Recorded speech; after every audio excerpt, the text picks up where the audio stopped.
Bet on Bears fans, another edition of the Chicago Bears podcast coming your way. Pat the designer, Courtney Cronin back at it again. We got to take a look at this upcoming game. Bears with an opportunity here to move to 8-3. Can they get it done versus a hobbled Steelers team? Also, want to take a look at the rest of this season with Courtney, see kind of what her feelings are on how this Bears team is going to finish out. We'll get all that and more in today's episode of the Chicago Bears podcast. Hit that like button, subscribe to the page, leave a 5-star review.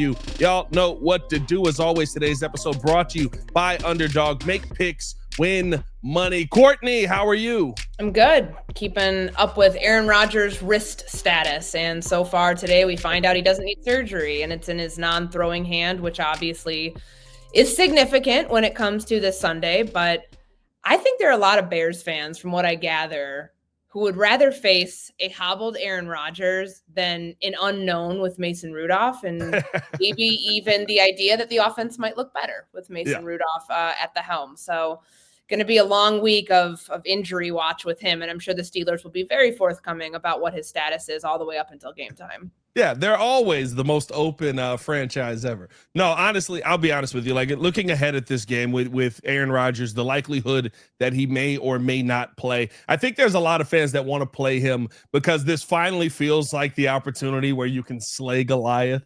And I'm going to be honest with you, find a way to win no matter what. That's my big thing, because when I look at this game, while Aaron Rodgers is a massive part of this, and if he's able to play, I don't care, 41-year-old Aaron Rodgers is going to get the best of Deshaun Wright more times than not, right? But, like, if we're being serious about this, to me, Courtney, this feels like a real battle of head coaches. This feels like, okay, you finally got the guy that can go toe-to-toe here with a top coach in the league like Mike Tomlin.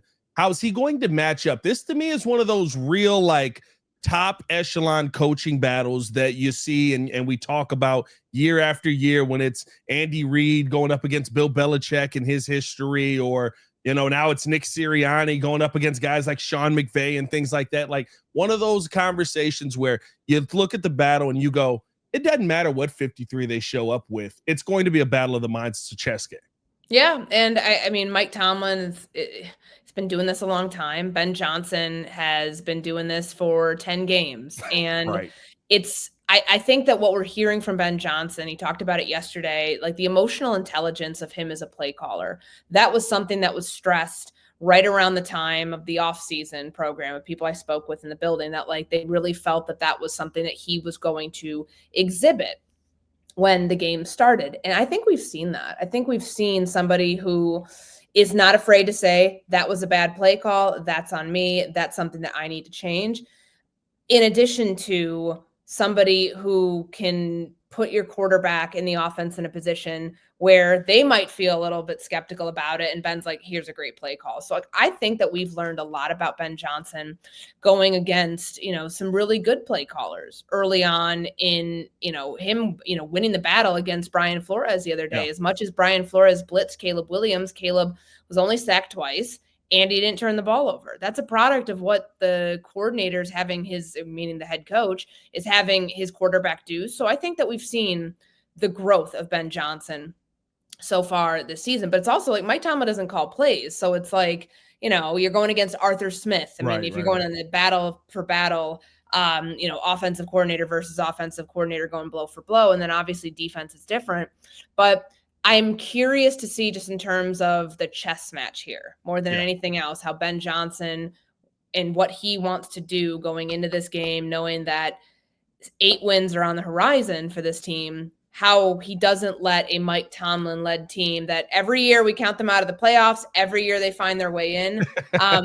So he doesn't let a team like that get the best of him in you know, on what is going to then be a quick turnaround on a short week to go play in Philadelphia. No, 100%. And coming off of a week where I get it, right? We're looking at that defense and saying there's some major question marks with the defense, but they just shut down a Bengals team that has been able to put up a ton of points. Maybe the Flacco magic is finally starting to wear off, but we've been talking about them as a top tier offense in this NFL, and you just saw them be able to shut them down. To me, this is one of those weeks where it tests the preparation that the Chicago Bears go through leading up to the game, because the one thing that you know, and Mike Tomlin has said this for the years, the standard is the standard, and that's how they go out there and play every single week, no matter what. They try to put that best effort forward.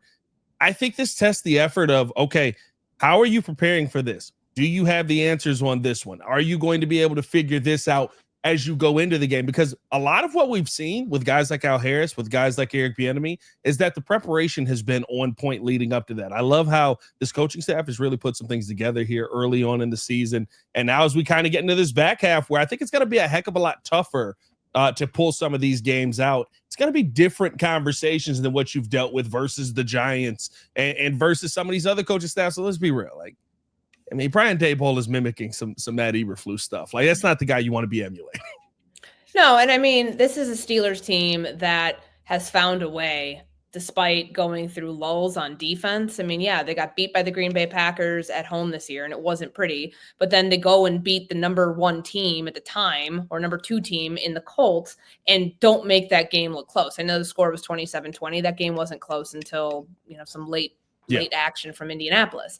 They're a battle-tested team. They're a veteran-led team. They're an experienced team. So they're not coming in here, regardless of whether it's Aaron Rodgers or Mason Rudolph, expecting that they're going to get anything less than the best from the Chicago Bears, who are getting healthy at the right time. Obviously, today, on Tuesday, they signed Jalen Reeves-Maybin to the practice squad. He's a linebacker. That could very well be because of the injuries that we've seen. Obviously, Noah Sewell had a rough game this past week against the Minnesota Vikings. Yeah. That could be the backup role right there for him if TJ Edwards still is not able to come back, whether it's the hand, whether it's the hamstring. But this team's getting healthy at the right time. This team is learning how to pull out close wins at the right time. It's doing the right things in terms of clock management and game management from a coaching staff. So I think the Steelers know that. They know what they're about to get into here. And it's not a team just because they've got a young quarterback who's been able to have some incredible moments in 5-game winning drives that they can overlook. So those to me are the most dangerous teams, the teams that take you seriously when some of the league doesn't. And this one, every week until we see the Bears, if we see them get there at all, have double-digit wins, I think it's going to be this pressure cooker element of the next game is the most important game. Because if you want to make the playoffs, it's 10 wins minimum in this division. Minimum. And that might not even get you in. So how do you go find 3 more wins on the schedule? Take the one right in front of you. And the one right in front of you is a formidable opponent. Yeah. Thinking of the offense itself, I mean, yes, they were playing against that Cincinnati Bengals defense, but they had not put up 300 yards in a game the previous 3 games before that. Not against the Packers, not against the Colts, not against the Chargers. They did it against the Bengals, but so did the Bears. Anybody can do that against the Bengals defense. So I think it's a matter now, the next couple of weeks, of every game, the next game becomes the most important game. You're not looking at playoff scenarios and, this game might come down to the 7 seed. You're too early to do that. Just kind of how Ben Johnson said on Monday. They're still in the 3rd quarter of the season. They're not ready to start spinning ahead and thinking about that. Right. But this is an opportunity, regardless of whoever's playing at quarterback for them, whether it's Rodgers and how many times he's won at Soldier Field, or if it's Mason Rudolph and how often he hasn't played throughout his career, that I think you don't take lightly by any stretch. And I think there's a lot of flaws on this defense right now, especially with the pass rush not registering a sack for another game like they did in Minnesota, that you really have to hone in on this week. No, 100%. Again, the addition of Jalen Reeves, I think, is an interesting one. I don't know what he's going to be on this team, but he was somebody who 2 years ago, I believe, special teams. Yeah, probably. He was somebody who 2 years ago was in the Pro Bowl, found his way there. I believe he's a special teams player as well. So it truly is just the depth. Your hope is that you're going to get TJ Edwards back here sooner than later. Just waiting on that hamstring injury to mend up. Your roof's got more layers than a conspiracy podcast. Is that a sandwich wrapper? Ah, yes. Vintage 1988. It really builds character. Avondale Roofing. Inspect smarter, dig deeper, and get to the core of your roof's health.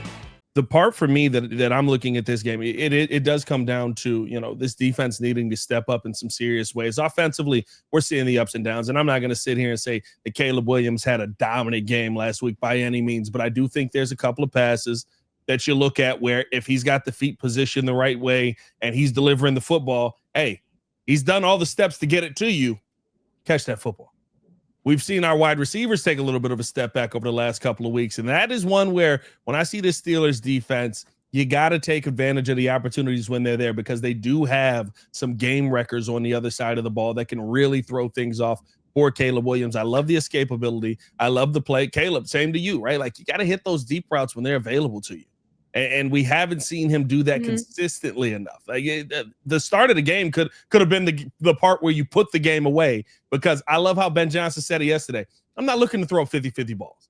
I'm looking to throw to open routes. And there were guys open down the field. You got to hit those. I think that was like a really heads up point from Ben Johnson when he was talking about the third down early in the game, the throw to DJ that was incomplete because it sailed right past him, the throw to Rome Odunze too on the opening drive. Like, you'd rather have overthrown balls than underthrown ones, obviously, but like, those are things that we've been talking about, the deep ball accuracy now since the spring. And how do you get better at it? It's reps, something that Ben Johnson talked about with Ryan Tannehill when they were in Miami. The only way he got better with that is by doing it again and again and again. And it's kind of a weird spot that they have not been able to connect on those. Because it's not like he's missing those guys throwing on the run. Like, those are from the pocket. And that's, I think it's a little bit concerning. I don't disagree with what Ben said about the 50-50 balls. When you're in an offense where it schemes receivers open, you take advantage of that. But against, like, the things that you've been able to get by with, okay, you miss a couple deep shots, but like, you run the ball really well on the final drive to get yourself in position to kick the field goal. Okay, you don't have a pass rush, but it's okay because JJ McCarthy's terrible and like, he was going to be inaccurate anyway. Those things work against that opponent. Can it work against the better opponents? Because this stretch is about to be a murderer's row outside of Cleveland and Dylan Gabriel, Shedeur Sanders, whoever the heck's playing in week 15. But this just, you can't, like, you're going to have to play near perfect football, I think, the rest of the way if you want to, and like, not thinking that you can just get by, because you did play some, teams that were really struggling in their own right, offense and defense, whatever. They've got to be a lot more polished offensively. Like, Caleb Williams cannot have the type of game that he had this past week against the Vikings if they expect to beat the Steelers at home. I don't believe it. Like, yes, they'll try to run the ball. They're going to be outside at Soldier Field, but he can't. Like, you'll lose that game if he played that way. And I'm not saying he played like horribly. Yes, he led a game-winning drive, but that was also sparked by a 56-yard kickoff return. You can't keep getting bailed out if you expect to make the playoffs and beat good teams. You have to show that you can do it. And to this point now, through 10 wins, they've rarely showed that. I don't think that's an unfair criticism. That's just pointing out the fact of the matter is, like, they have not put teams away. They don't have that killer instinct yet, and I don't know what it's going to take to find it. Yeah, listen, the things that you have seen that you do feel like it has to be more consistent, right? I love the Superman game against the Bengals. Like you said, 47 points against the Bengals. A lot of teams putting up numbers against the Bengals. I love the Superman effort in the fourth quarter from Caleb Williams versus the Giants. I thought the offense as a whole kind of struggled in the last two games, though. And you're going up against much tougher defenses, starting off with this Steeler defense. And I know on the surface, it looks like this is a defense that'll be easy to take advantage of. It's just not.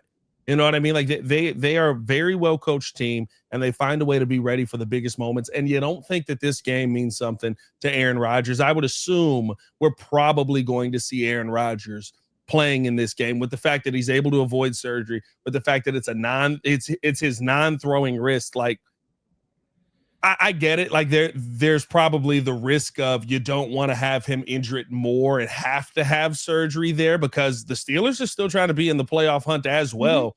And they're in a position, Courtney, where it is truly like, we got to win a Super Bowl or this doesn't work. Like, this is a failure if we don't want to. You don't sign Aaron Rodgers if that's not your plan here. So I think that they're going to be thinking about that, but Aaron Rodgers is going to be thinking about beating these Bears one last time. Yeah, I don't. And like, the thing is, with his injury, they want to make sure that if he falls, can he brace himself? Can he not put himself in a spot for risk of re-injury?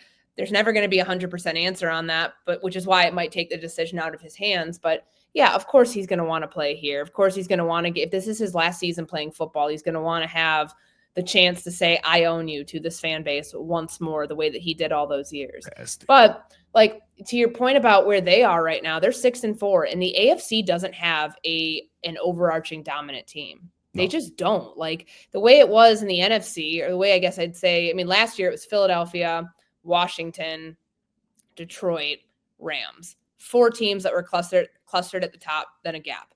This year, it's honestly, I think, Philly and Los Angeles, and then there's a gap.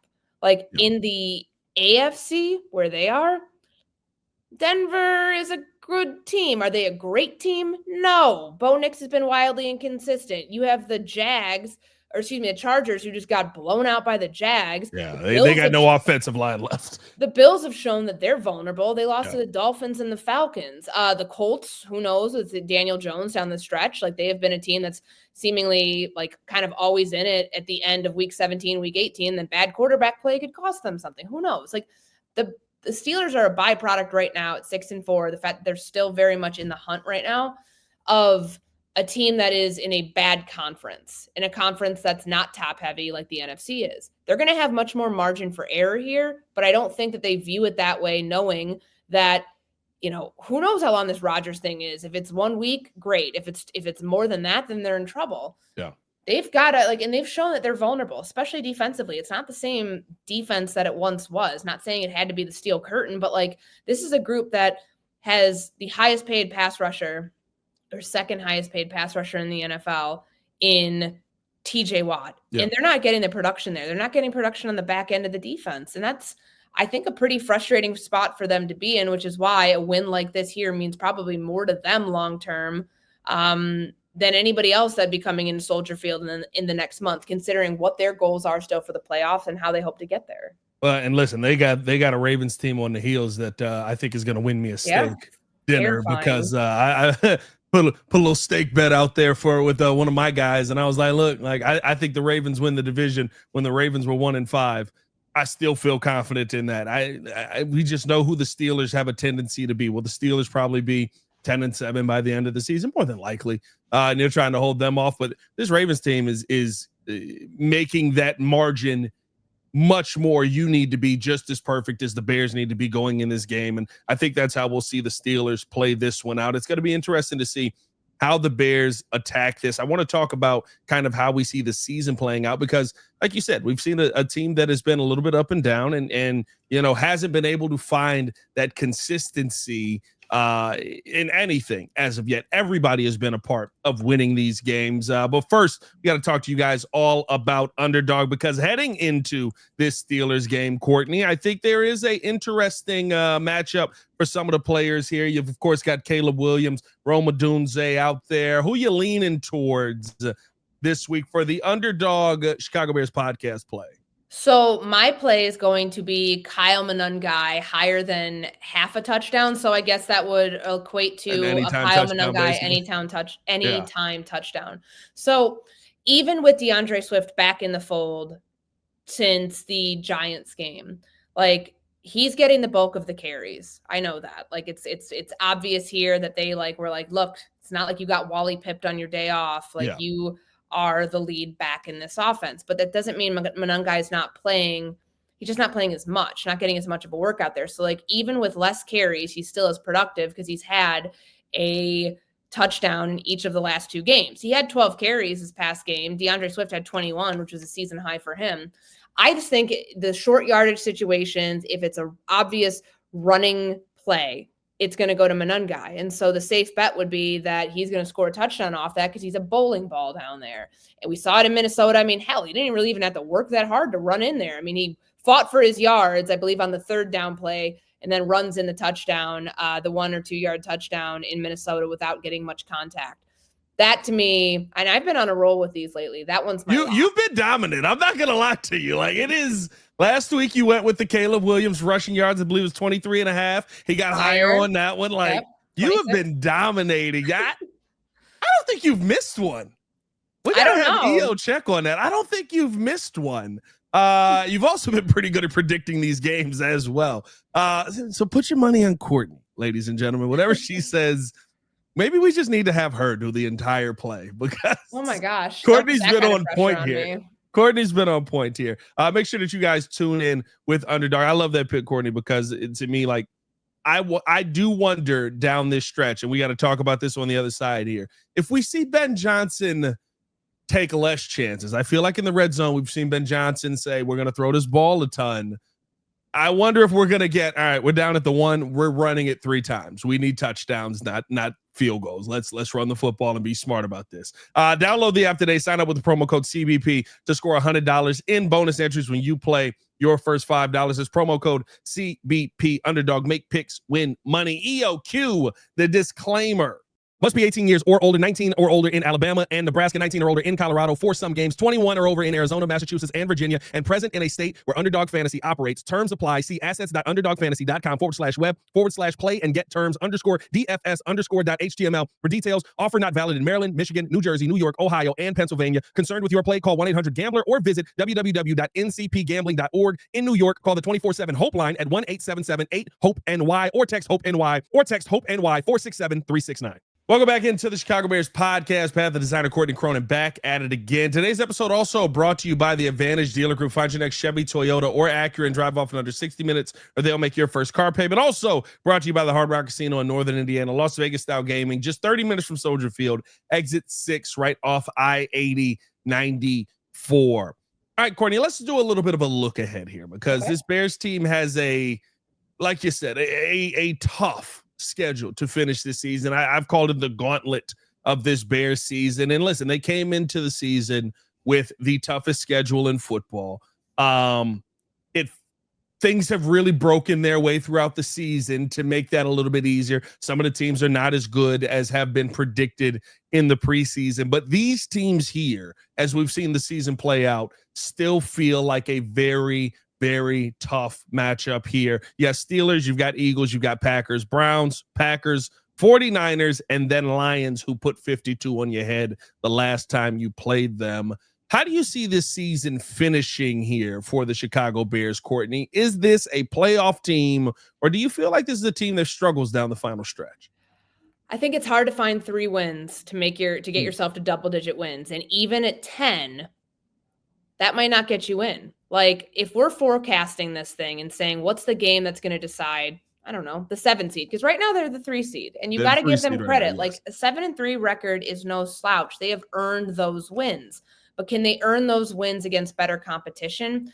Part of me is not willing to go in on that yet because of how we've seen them let bad teams or teams that have struggled right back in the game, like they did in Minnesota. Like the fact that was almost a carbon copy of the fourth quarter in week 1 is alarming. Missed field goal, double-digit lead blown. Missed field goal, double-digit lead blown. Yeah. And obviously that missed field goal, I think, was a little bit early, was a little bit like later this past game than it wasn't like the start of the fourth quarter the way it was week 1. I digress, though.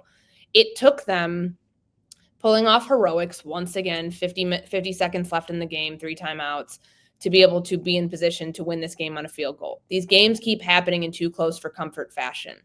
You can look at the Eagles and say, well, their offense sucks right now. They've only put up 16 points against the Detroit Lions the other day.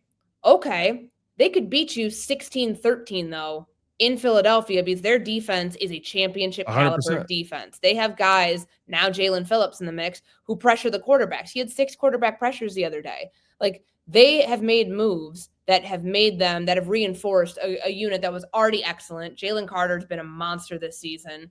And they frustrated Jared Goff, who's a very steady quarterback who's good at playing under pressure, but went 0 for 12 against duress.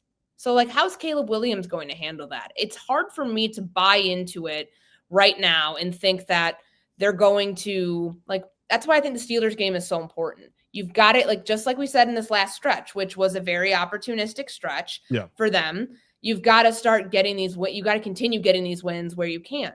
The Steelers feel more evenly matched with the Bears, especially if Rodgers does not play. However, beyond that, they will not be favored in that Eagles game. They will not be favored. Probably won't be favored till the Browns. Green Bay. They will not be favored until week 15 when they play Cleveland. And even after that, like Green Bay, San Francisco, Detroit, like the 7 seed, if it becomes that, could very well be decided in San Francisco because the NFC West or NFC North, those are going to be the divisions that get potentially 3 teams in. And I would, Brock Purdy's healthy again. That offense is starting to get healthy at the right time. Like, I find that hard to chalk that up and be like, oh, we can easily pencil in 3 wins here. Tell me if you believe that. Tell me where the 3 wins are. You can go ahead and say Cleveland if you want to, but I'd say Cleveland, but Cleveland's defense is the best defense in football. Their offense just sucks. Yeah. Like literally, like as good as and that would be another game they get in a shootout with. Yeah. That's the sad thing. That's the game that they probably end up winning 19-17 again because they win a shootout at home. As good as the Broncos are, as good as the Eagles are, I think we all look at Cleveland and go, that's the best defense in football. They just suck so bad offensively, and it's why probably everyone's going to get fired there. I would say Browns is a win. I do feel like where this Bears team is at, the one thing that remains consistent, and I think that's going to be very advantageous in this game, is Ben Johnson and him going into this matchup versus the Steelers. I think this is a defining coaching moment. These are the games that your coach puts you over the top in, and you find a way to win. And so I've got those two right there. And I'll be honest with you, Courtney, the top of this division. Now, do the Bears win the division? Probably not. But I do have two massive question marks right now. The Packers have been playing the Icarus role as well, trying their best not to fly too close to the sun. I think they look woefully different in the second half of the season than they did in the first half of the season. And it feels like teams kind of figured out what everybody knew when Micah Parsons was down in Dallas. You run the football at them, you find a way to beat them. This Bears running game is one of the top running games in football right now.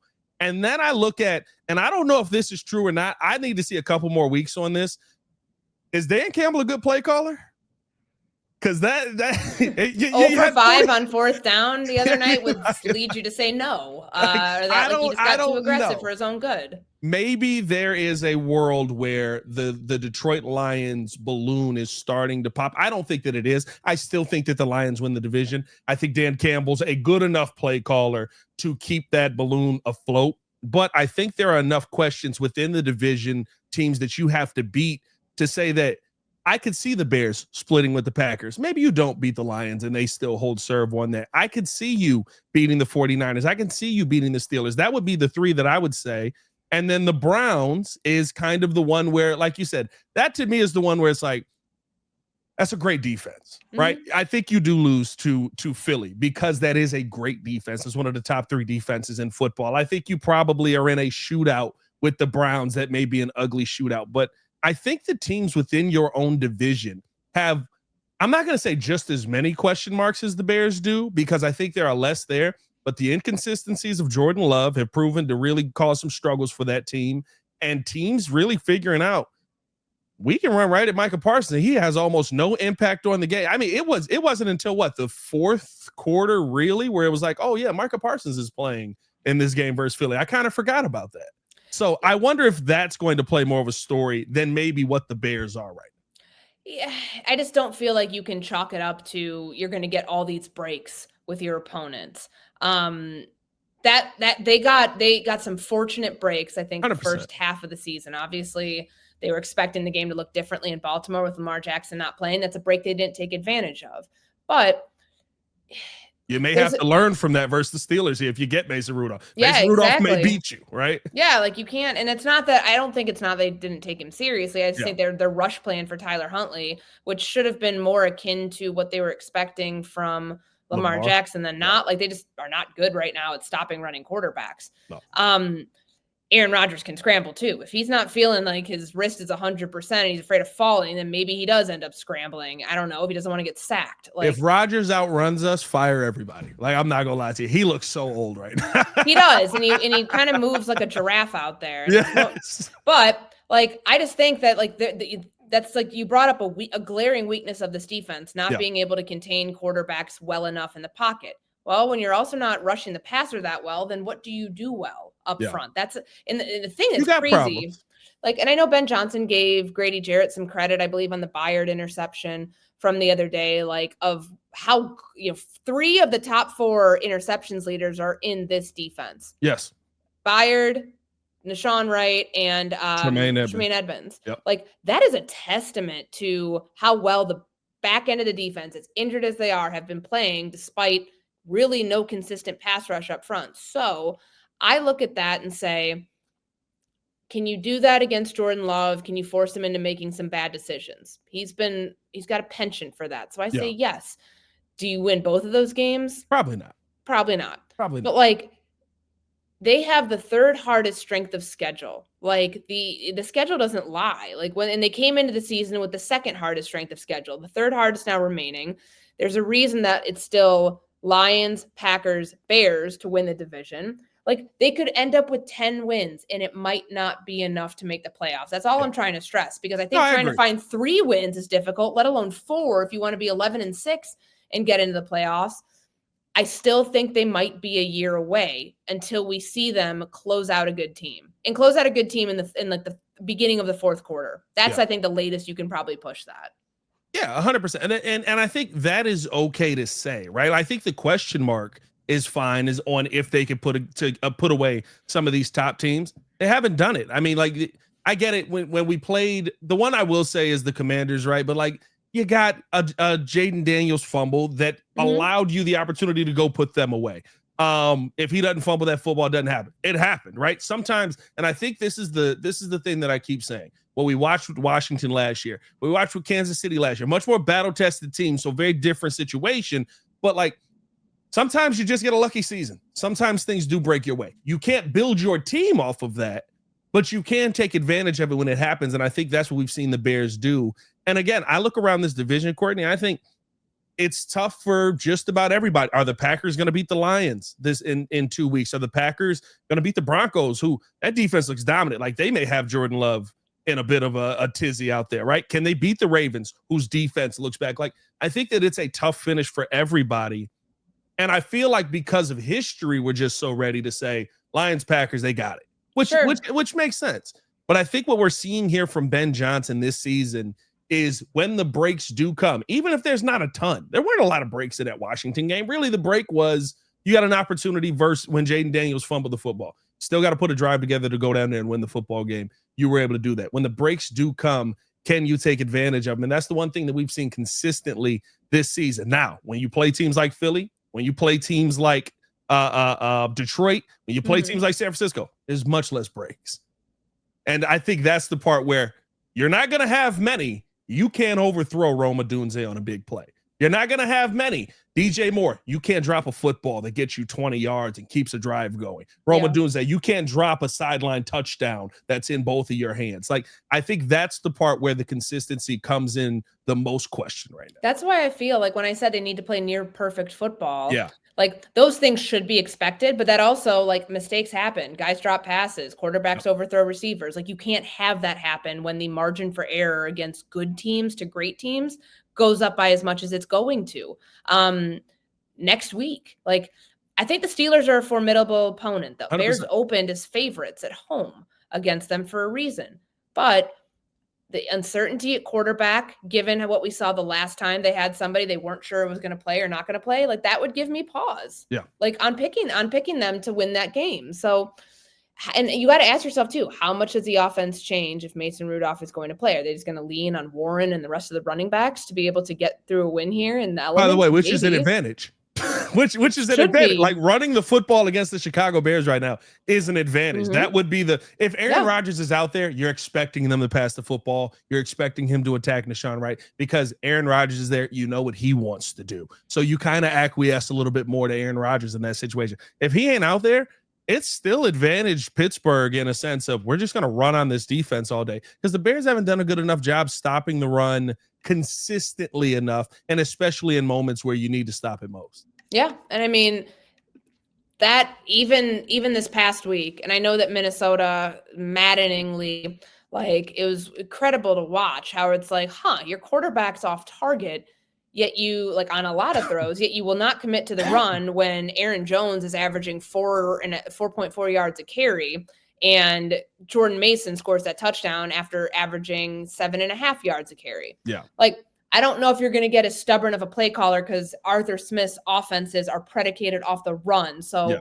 if there's any week for them to expose another weakness of yours, then that's this, which is why if you don't fix those things, or at least try to find, like, you know, the way around that, then you absolutely have to be perfect on offense. If it's, because then you get yourself in a situation where it's blow for blow, and yes, Caleb Williams and the offense have delivered late in games. Can you do it earlier? Because we still, like, until they do that, I think there's going to be pause on people believing that they have a viable chance in the postseason, because you don't want this to become like, okay, they make the postseason and then they get blown out like 48-7 in the wild card round. That's not success, in my opinion. That's a fluke if you get there and then that happens. It depends on who you play. If it's the Packers that do it, then that's an ugly day for all of us. It's Yeah. a dark day. But I think that, to me, I said this yesterday on the pod. I marked this season down as a success because of where you came from. Sure. Right now you've got one of the top offensive lines in football. That's insane. Yeah. With a left tackle who is progressively getting better week by week. You're currently one of the top offenses in football, one of the best run games in football. I think that defensively, you're taking the football away a ton, but that is a lot of the big questions. Oh, by the way, you're getting healthier. Courtney, I don't know how questionable sat with you. To me, I still say Jalen Johnson maybe is back for that first Packers game. I think when the game falls would be day 20. So technically the Bears could activate him for the Browns game and still have him back this season. No, I think he has to be. It was, they activated him, or they sent him to the return to practice on the Friday. So the 21st, 21 days would be 2 days before that Packers game. So they have to activate him by then if they want him back. The 21st so they activated him this past Friday, which was the 14th. So 21st, 28th, the 5th. So that's right before the Packers game. Yes, so that's right before the Packers game. You're correct. That's when it has to be. So I would expect him back for the Packers game. When I saw questionable, I was like, hold on, is he are they thinking about playing this mug this week? That one threw me a little bit. Yeah, it was interesting that it wasn't a doubtful designation when it felt like he had zero chance of being able to play.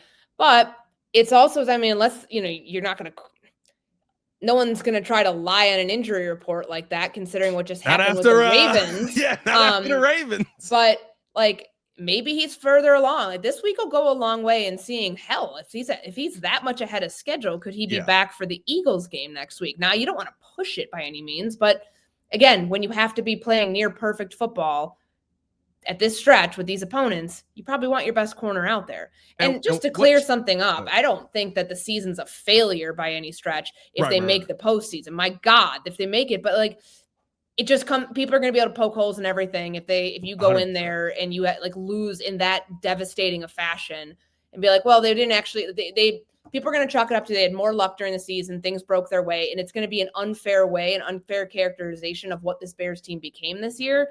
If they make the playoffs, which, my God, if they do that the first time in since the 2020 season, and they lose that way, there's going to be the devil was in it the worth it to make it all that kind of a devil in the details thing of you made it, but did you really make it? I think the one thing that is being undersold, if depending on what they come back as, though, right? You're not getting just a cornerback back if you get Jalen Johnson back. You're getting, I've said this a couple of times, people want to say top 3, people want to say top 5. To me, I think he's, as far as coverage, you don't throw to his side of the field if you don't have to. That's how teams approach Jalen Johnson. I think he's one of the best coverage corners, if not the best coverage corner in football. You're getting back a major piece. You're also getting back the best slot guy, I'd say second best slot guy probably in football, in Kyler Gordon at some point, hopefully. Now you've got the depth. You've got C.J. Gardner-Johnson. You're starting to add pieces. We've heard that T.J. Edwards is going to be coming back from this hamstring injury and playing with the club. I think that you're getting a lot of the answers. Doesn't change what you got going on up front. Montez Sweat, got to get more pressure on a guy like J.J. McCarthy. I think that you're seeing the growth of Austin Booker, but it's going to take time. He's making moves to throw guys out of the way, which is that power over pounds that Dennis Allen talked about before the season started. But you got to get to the quarterback or none of it matters, right? So there's these things that are progressing slowly, and that's happening, as Ben Johnson said, we're supposed to be playing our best football by the time we get to December. We'll see if this Bears team is able to do it, because if you can, Packers, Browns, Packers, 49ers, and then you got the Lions in January, that's a gauntlet, but there's an opportunity there for you to stamp your playoff win, and we'll see what the rest of the division is able to do. Let us know how you guys feel in the comments below. Do you think that this is going to be a game that the Chicago Bears can get versus the Steelers? Do the Bears move to 8-3? And how do you feel this season is going to finish out here as we continue to move forward? I like Ben Johnson's mindset. Let's go 1-0 every single week. That'd be great. And when we get to the Eagles, we're gonna be like, we got to take out our alliance. We got to break the alliance. The pact is gonna be over. It's gonna be tough, man. I'm not looking forward to that. But also, we need a dub. Appreciate you guys for tuning in and showing love as always. Hit that like button, subscribe to the page, leave a 5-star review. Y'all know what to do. For Courtney Cronin, it's your boy Pat the Designer. Back at it again. Y'all stay safe out there, Chicago. Bed down. One love. Hey, it's not a baby crib behind me anymore. Peace.